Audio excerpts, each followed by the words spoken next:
At Thanksgiving, my uncle loudly announced that I was just freeloading until someone married me. My plate was still full. My aunt laughed, my cousins looked away. I tried to stand up for myself, but my dad cut me off. He's right, you know. I drove home in tears, skipping dessert. Months later, I sent out invitations to a dinner they would never forget. On every plate was a copy of my resignation letter from their company. And a screenshot of the emails that started it all. I don't usually go to Thanksgiving dinners anymore. Not after last year. But back then, I was still trying. Still showing up. Still hoping that maybe, one day, my family would treat me like a person instead of a punchline. Thanksgiving was at my Aunt Patty and Uncle Rick's house, like always. They've got one of those big homes with the open floor plan and the granite countertops they like to remind everyone about. The kind of place where the wine is poured fast, and the insults come even faster. I brought my usual dish, sweet potato casserole. Took me 2 hours to make it. No one touched it. They barely said hi when I walked in. My dad gave me a quick nod. My aunt barely glanced up from her wine. I told myself I'd stay quiet and make it through dinner. I'd sit, eat, smile, and go home. But then, Uncle Rick opened his mouth. He waited until we were halfway through the meal. I was sitting between two of my cousins, Jamie and Will. Both of them older than me, both of them married with kids and steady jobs. And then Rick said it. Loud. So, he said, laughing, you just freeloading until some guy feels sorry enough to marry you? Just like that. The whole table went silent. Except for Aunt Patty, who laughed like she was at a comedy show. Well, she is living at home still, she said, like she was adding some helpful fact. I wasn't. I hadn't lived at home in over a year. But no one corrected her. No one defended me. Jamie looked down at her lap. Will cleared his throat and stared at his plate. I tried to say something. I put my fork down and said, actually, I've got my own place. I've been paying my own bills for a while now. And I work full-time at the company, but then my dad interrupted me. He's right, you know, he said, like he was settling an argument. You're not exactly doing anything impressive. You've been coasting. It's time to think about a real future. My throat closed up. I didn't say anything else. I sat there for 5 more minutes, just chewing slowly, my face burning, my chest tight. My sweet potato casserole sat untouched in the middle of the table. Then I stood up. I walked out without a word. Got in my car. Drove home. I didn't even wait for dessert. I didn't say goodbye. No one called that night. No one texted the next day. Not even my dad. I cried for hours that night. But the next morning, something in me switched. I stopped waiting for them to respect me. I started planning. See, I worked for the family business. My Uncle Rick started it, and my dad helped run it. It was small but steady, mostly bookkeeping, payroll, and tax prep for local businesses in Arlington. I'd been working there for 3 years, mostly remote, mostly doing the dirty work no one else wanted. No health insurance. No 401k. Just a paycheck and vague promises that, one day, I'd move up. But I made the place run. I cleaned up their sloppy QuickBooks. I handled their vendors, kept track of deadlines, caught their mistakes before they became IRS problems. And I had access to everything. So I started saving things. Emails. Threads. Slack messages. Screenshots. The ones where they made jokes about me, usually after hours, when they thought no one would see. 2 weeks before Thanksgiving, Rick had sent one to my dad, thinking about getting her a future trophy wife mug for the office. LOL. And my dad replied, only if it's dishwasher safe, she doesn't do hand washing. That one gutted me. Not just because of the words, but because of how easy it came to them. Like I wasn't a real person. Just some lazy girl they barely tolerated. I kept working. I showed up. I smiled. But behind the scenes, I started setting up my exit. I backed up everything. Client files. Contracts. Tax records. Passwords. I cleaned the books so perfectly that no one would have anything to blame on me later. Then I booked a private room at a steakhouse downtown, Hannah's Prime. Fancy enough to get their attention. I sent them all invitations. Real paper. No email. No text. It said, "You're invited to dinner. Thursday, 7 p.m. Hannah's Prime, private room A. No RSVP needed. Just come hungry." Every one of them showed up. Aunt Patty even wore her pearls. My cousins dressed up like it was a wedding. Uncle Rick came in already smelling like whiskey. I was waiting at the front of the room when they walked in. The table was set. Steak, shrimp, wine. Everything looked perfect. But on top of each plate was a folded piece of paper. I didn't say a word. I just watched them sit down, pick up the papers, and open them. First, confusion. Then silence. Then shock. The paper had two things, my formal resignation letter, and a screenshot of the mug email. Uncle Rick let out a low whistle. My dad turned pale. Aunt Patty blinked, confused. I finally spoke. "I worked for this company for 3 years. I cleaned up your messes. I made sure your clients didn't leave. I kept the IRS off your back. And the thanks I got? Being called lazy. A freeloader. A joke." I looked at my dad. "You let him say it. You agreed with it. That's who you are." Then I turned to Uncle Rick. "You think it's funny to talk about your niece like I'm some failed housewife? You're disgusting." I reached into my bag and pulled out a small stack of papers. "These are the passwords to your accounts.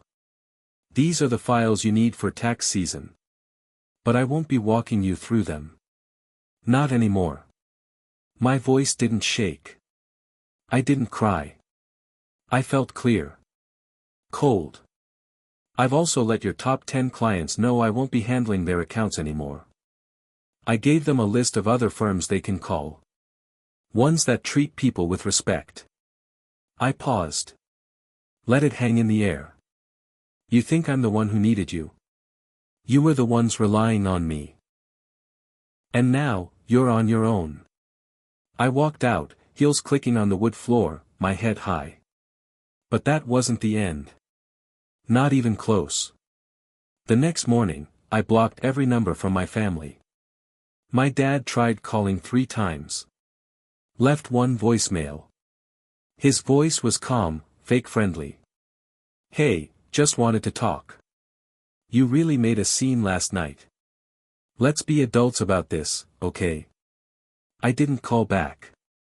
He emailed me the next day. "We need those files for the Larson account. You didn't include the full package. Please send ASAP." I ignored it. Then came another one. This time, from my uncle's personal account. "You've made your point. Let's be smart here. No need to make this worse for yourself. For myself. Like I just shot myself in the foot." What they didn't realize was I already had another job lined up. Better pay. Real benefits. A real title, Financial Operations Manager. A company outside of Dallas had been after me for months. I finally said yes the week after Thanksgiving. They thought I needed them. They were wrong. A week after the dinner, it started to crumble. I heard from one of my old clients, privately, through LinkedIn. He messaged me saying their new accountant hadn't submitted their quarterly forms. He asked if I could just take a quick look. I couldn't. Legally, I was out.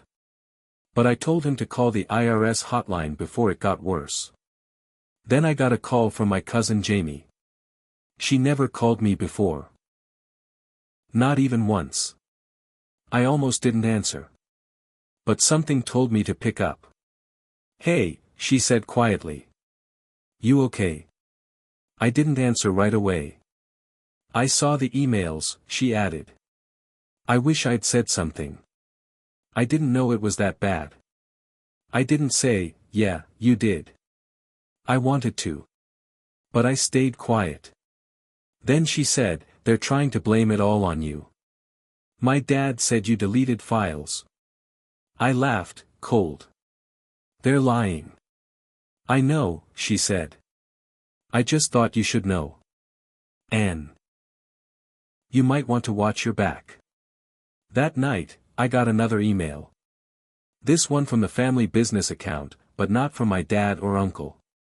It was from the business lawyer. Their lawyer. He accused me of stealing intellectual property. Claimed I removed access to client files I had no right to touch. Said if I didn't return the files immediately, they would pursue legal action. I didn't panic. I had receipts. I drafted a response. Short, clean, formal.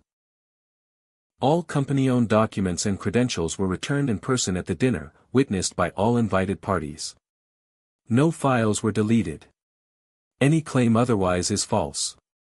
Please consult your internal IT logs. I copied a friend of mine, a real lawyer, on the reply. Not to threaten, just to let them know I wasn't alone. They didn't respond. But 2 days later, I heard from another ex-client. Same story. Missed deadlines. Wrong payroll numbers. Calls unanswered. 3 weeks later, I got the call that hit hardest. It was from one of their longtime clients, someone who had worked with my uncle for over a decade. "I don't know what's going on over there," he said, "but we're pulling everything. You saved our asses more times than we can count. I just wanted to say thank you. And good luck." I hung up, sat on my couch, and just stared at the wall. They were going under. One mistake after another. Late filings. Overbilled clients. Refund checks sent to wrong addresses. It was like watching a building rot from the inside. And then came the audit. I didn't know about it until the IRS envelope showed up at my door, forwarded from my old apartment, because I had once been listed as the compliance contact for their S-Corp. I opened it with shaking hands. Not addressed to me. Just a copy of a notice. They were being investigated. Apparently, 2 years of discrepancies had finally caught up to them. Not my mess anymore. But it still gave me chills. I scanned the letter. Read the dates. Looked at the flagged transactions. They weren't my mistakes. But they had happened under my watch, things I missed while juggling everything alone. I felt sick. But I also felt free. I thought I was done. I thought I could move on. But when the audit notice came, I realized they weren't just incompetent, they were careless. And I had a choice: stay silent and keep clean, or make sure they didn't rewrite the story. Because if the IRS came looking for someone to blame, they'd point fingers. And if my name was still on those old documents, they'd try to drag me down with them. So I got ahead of it. I met with a tax attorney. Brought every file, every backup, every email with my name on it. I showed him the resignation letter, the dinner records, the witness list. I told him everything. He nodded slowly after going through the documents. "You're lucky you kept all this. If they try to frame you, this proves otherwise." Then he looked at one email in particular and raised his eyebrows. It was from Uncle Rick, dated 6 months before I quit. A long thread about moving cash between accounts to stay under reporting thresholds. He didn't say it outright, but it didn't sound legal. The lawyer looked at me. "Do you know what this is?" I said yes. I'd flagged it at the time, told my dad it looked shady. He told me to drop it, said Rick was just smoothing things out. The lawyer leaned back. If this audit gets serious, this could turn criminal. That hit me in the chest. Because suddenly, it wasn't just revenge anymore. It wasn't even about dignity. It was about distance, making sure when their ship sank, I wasn't anywhere near it. He advised I send a formal letter to the IRS, detailing my timeline, resignation, and role. Not to accuse anyone, just to protect myself. So I did. And it didn't stop there. A month later, a reporter contacted me. A local news outlet in Fort Worth. She had heard about a few clients who had been burned by the firm. She asked if I was willing to talk. I hesitated. I didn't want drama. I didn't want my face on the news. But then she said this: 3 of your old clients are now facing fines. They trusted the firm. They're the ones getting hurt. That's when I realized the people I worked so hard for, real people, mom-and-pop shops, local contractors, they were the ones left holding the bag. I agreed to talk. Off the record, no names. I walked her through the chaos. The sloppiness. The neglect. The stuff no one ever saw outside those office walls. A week later, the story broke. No names, just a former employee giving context to the firm's sudden collapse. But the message was clear: this wasn't a mistake. It was a pattern. That's when the lawsuit started. 3 clients filed breach of contract claims. The company's website went offline. The phone stopped ringing. And then, finally, someone showed up at my door. It was my dad. He stood there, pale, shaking a little, like a man with nowhere left to go. "Can we talk?" he asked. I didn't open the door wide. "You've said enough," I told him. He looked down at his hands. "I didn't know it would get this bad." "You didn't care," I said flatly. "You just laughed." "I was wrong," he whispered. Then he said something that made my skin crawl. "You could fix it. If you helped us out, just a little, maybe it wouldn't be too late." He still didn't get it. They broke everything, and they still thought I was the one who had to pick it up. I closed the door without another word. But I didn't feel satisfied. Not yet. Because there was one more twist coming. One I never saw coming. 2 weeks after my dad showed up at my door, I got a certified letter. It was from their lawyer again. They were suing me. They claimed I had sabotaged the company. That I intentionally withheld documents. That my revenge dinner was malicious and had caused financial damage. They were asking for damages in the 6 figures. I sat on my couch holding the letter, heart pounding, hands shaking. They were desperate. They were drowning.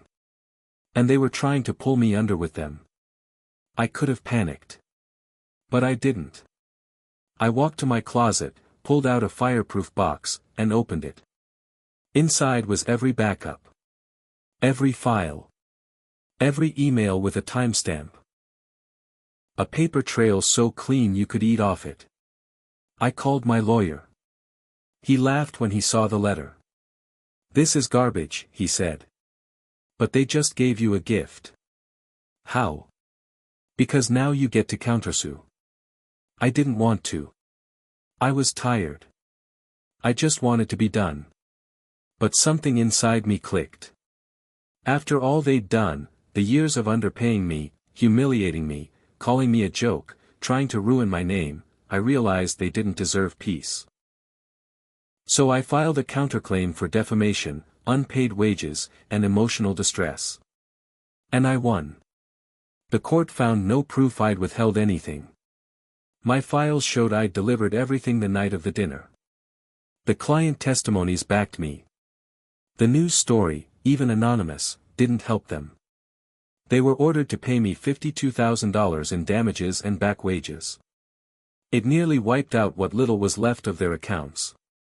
A week after the ruling, I drove past their old office. The sign was gone. The doors were locked. A "for lease" sign hung in the window. They were done. But here's where I admit something hard. I didn't walk away clean. Because after everything fell apart, after the checks came in and the dust settled, I realized I had let them take more from me than money or credit. They had taken years of my peace. My self-worth. My belief that family meant something.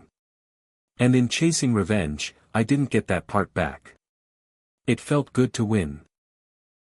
But it didn't undo the silence from my cousins. It didn't fix the way I'd been willing to shrink myself for so long just to be included. They didn't just fail me. I had failed myself for not walking away sooner. So I moved. Left Arlington behind. Got a new job in Austin. Quiet place. Good people.